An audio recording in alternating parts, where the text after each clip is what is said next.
নমস্কার, আপনারা দেখছেন সময় কলকাতা। সময় নিউজ নিয়ে আমি পৃথা রয়েছি আপনাদের সঙ্গে। এখন চোখ রাখবো বিস্তারিত খবরে।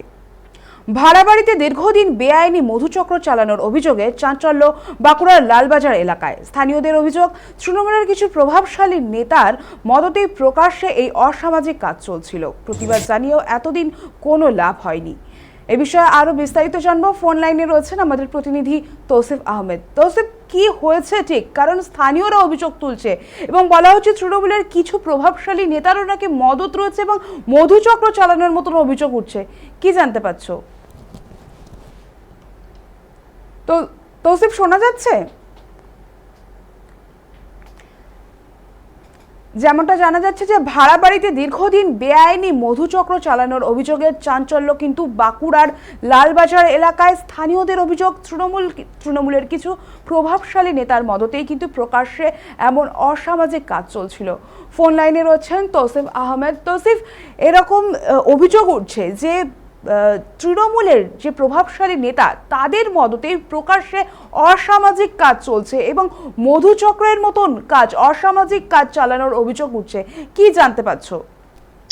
একেবারে দেখো, আমরা যেটা দেখতে পেলাম বাঁকুড়ার যে লালবাজার বাইপাস এলাকা, সেই বাইপাস এলাকায় কিন্তু সকাল থেকে এলাকাবাসীরা বিক্ষোভ দেখাতে থাকেন।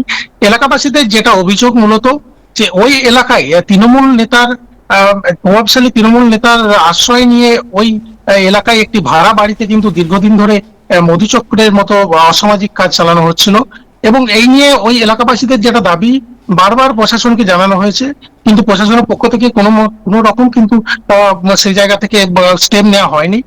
তো বাধ্য হয়ে আজ সকালে তারা বিক্ষোভ দেখাতে থাকেন এবং যেটা আমরাও জানতে পারছি, সেই স্থানে কিন্তু পুলিশ পৌঁছায় এবং ওই জায়গা থেকে একজনকে গ্রেপ্তারও করে পুলিশ। এবং ওই যে বাড়ির যে মালিক, তিনি কিন্তু জানিয়েছেন যে এই যে ভাড়াটা ছিল তাকে মূলত হোটেল করার জন্যই ওটা কিন্তু ভাড়া দেওয়া হয়েছিল, কিন্তু এরকম অসামাজিক যে কাজ চলছে তিনি কিন্তু এ ব্যাপারে কিছুই জানতেন না।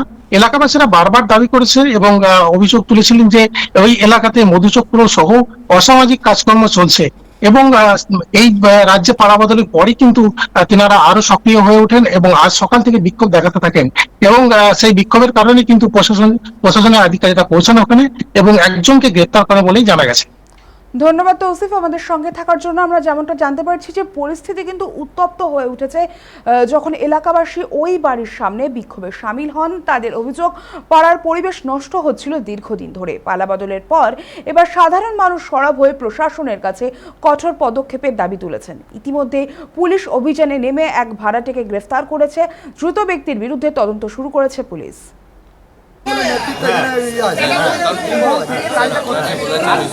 রুম ভাড়া দিত, রুম ভাড়া লাগে মধুচক্র চলে।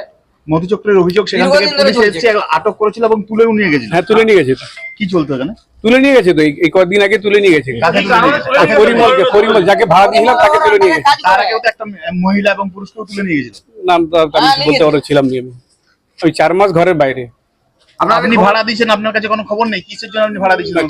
ওকে হোটেল চালানোর জন্য, রুম যেমন রুম ভাড়া দেয়। মধুচক্র চালানোর জন্য ওকে ভাড়া দেওয়া হয় না, মধুচক্র চালানোর জন্য তার এগ্রিমেন্টে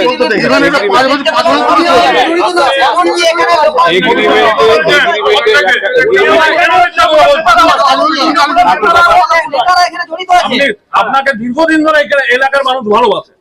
আমি কারোর সঙ্গে খারাপ ব্যবহার করিনি। না না, ওদিকে আমরা যাইনি। ওই বাড়িটা পুরো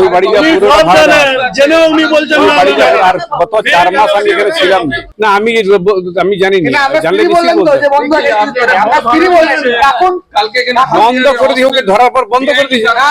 বিগত 5-7 বছর ধরে এখানে অবৈধ ব্যবসা চলছে, মধুচক্রের ব্যবসা চলছে এই তাহের আলীর ফ্ল্যাটে, তাহের আলীর যে রুম, সেই রুমে। তো আমরা আমাদের পাড়ার তরফ থেকে এই জনগণ, এই আশেপাশে যে আমাদের এলাকা আছে, এলাকার তরফ থেকে সেটা বন্ধ করার ব্যবস্থা করার জন্য আমরা এখানে ধর্নায় বসি। পুলিশ এসছে, পুলিশ একজনকে অ্যারেস্ট করেছে অলরেডি। গত পরশুদিন রেড হয়েছিল, রেড থাকাকালীন নেকেড অবস্থায়, অর্ধনগ্ন অবস্থাতে কিছু মহিলা আর কিছু পুরুষকে পাওয়া গেছে। কিন্তু আমরা অনেকবার সাবধান করেছি, অনেকবার সাবধান করার পরেও ওরা কন্টিনিউ ব্যবসাটা চালিয়ে যাচ্ছিল। ব্যবসাটা চালানোর পরে গত পরশুদিন পুলিশ রেড করে 2-4 জনকে তুলে নিয়ে গেছে আর আজকে পরিমল বলে একজন যিনি মেন র্যাকেটটা চালাচ্ছিল, তার সাথে আবার যারা তৃণমূলের প্রভাবশালী 2-4 জনের মদত ছিল, তাদের সব কমিশন আছে। কমিশন অনুযায়ী কাজ হচ্ছিল। বাইরের থেকে মহিলা এসে পরে এখানে এই পরিবেশটা নষ্ট করছিল। এই পরিবেশ আমরা নষ্ট হতে দেবো না। সাথে কিছু পুরনো শাসক দলের নেতাদের যোগসাযোগ এসে বারবার আমরা যদিও কমপ্লেন করেছি, প্রশাসন থেকে তার ব্যবস্থা নিয়েছে, কিন্তু তাৎক্ষণিক, যে জন্য ধরুন আমাদের পরবর্তী জেনারেশন বা এই পরিবেশ যে ব্যাপারটা রয়েছে সেটা অত্যন্ত খারাপ হচ্ছে। আমরা প্রশাসনের কাছে প্রার্থনা করেছি আইনসম্মতভাবে যেটা ওনারা এনকোয়ারি করার পর দেখবেন, ওনারা সেই মতোই যেন ব্যবস্থা নেন, যাতে এই ধরনের ঘটনা আমাদের এই এরিয়াতে না হয়।